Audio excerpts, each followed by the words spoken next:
কালা বাগুন জয়লা উঠে মনের আগুন খাইতে চাইলাম শিঙি মাগুর খাইতে চাইলাম শিঙি মাগুর কিন্নায় আছে চ্যাংটা কি দুলা ভাই গো চুপ থাক আল্লাহ দিছে করুন কি দুলা ভাই গো চুপ থাক আল্লাহ দিছে করুন কি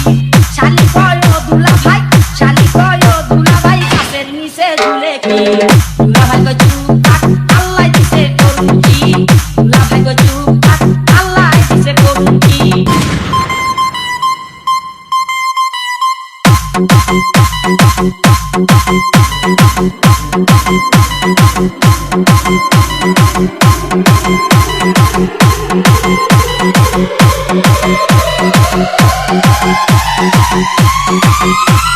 কি হয়েছে